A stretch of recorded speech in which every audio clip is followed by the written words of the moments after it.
जय जय रघुवीर समर्थ. मनाच्या श्लोकांची उजळणी यामध्ये आज आपण श्लोक 189 पाहणार आहोत. मही निर्मिली देव तो ओळखावा, जया पाहता मोक्ष तात्काळ जीवा.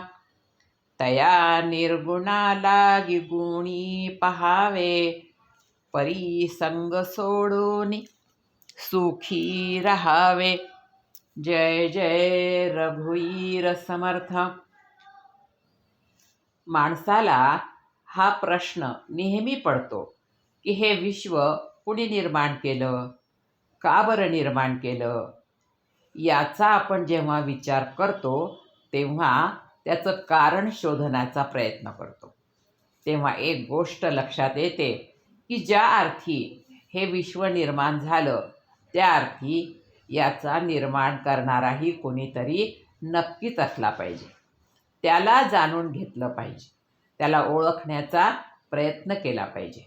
आणि म्हणूनच समर्थ या श्लोकामध्ये म्हणतात, मही निर्मिली देव तो ओळखावा.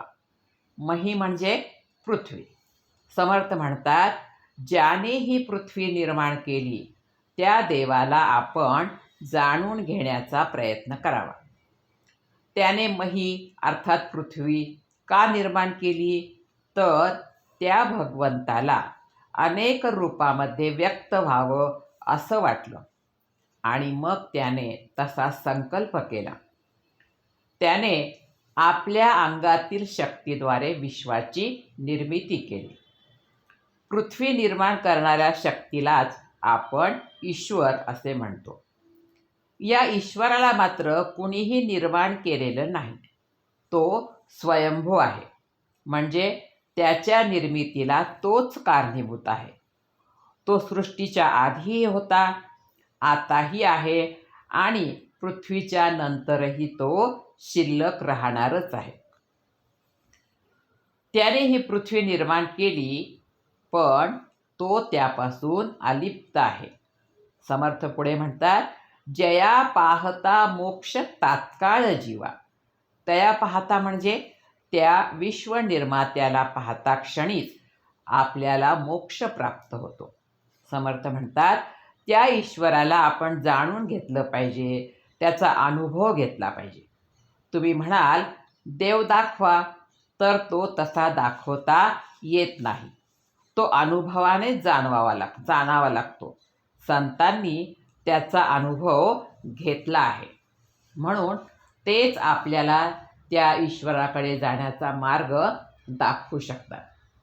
त्याला जाणून घेतल्यावर आपण जन्ममरणाच्या फेऱ्यातून मुक्त होतो. ज्या क्षणी आपण त्याला जाणून घेऊ त्याच क्षणी तात्काळ आपल्याला मोक्ष मिळतो, असे समर्थ या ओळीमध्ये आपल्याला सांगत आहे. मोक्ष मिळतो म्हणजे काय, आपण दुःखातून मुक्त होतो. हा ईश्वर आहे कसा, तर त्याचं वर्णन करताना समर्थ म्हणतात, तया निर्गुणा लागी गुणी पहावे. हा ईश्वर निर्गुण आहे, निराकार आहे. त्याला कोणतेही अवयव नाही किंवा आकारही नाही. मग त्याला कसं ओळखायचं, तर त्याने जी ही सृष्टी निर्माण केली आहे त्या सृष्टीमध्ये तोच सर्वत्र भरलेला आहे. तो त्रिगुणाच्या पलीकडे जरी असला तरी तोच या विश्वामध्ये निरनिराळ्या रूपाने नटलेला आहे. या सृष्टीमध्येच आपण त्याला शोधावं. या सृष्टीला बघता बघता आपण नक्कीच त्या निर्गुण निराकार परमात्म्यापर्यंत पोहोचू शकू. पुढे समर्थ म्हणतात, परी संग सोडून सुखी राहावे. आपल्याला जर खऱ्या अर्थाने सुखी व्हायचे असेल तर आपल्याला सर्व संग सोडून निस्संग व्हावं लागेल. तेव्हाच त्या निर्गुण निराकार परमात्मा आपल्याला समजू शकेल.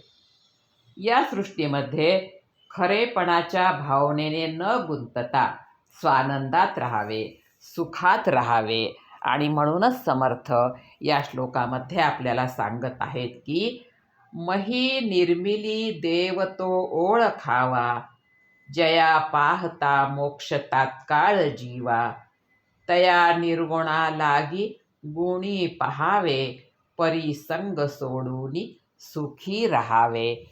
जय जय रघुवीर समर्थ.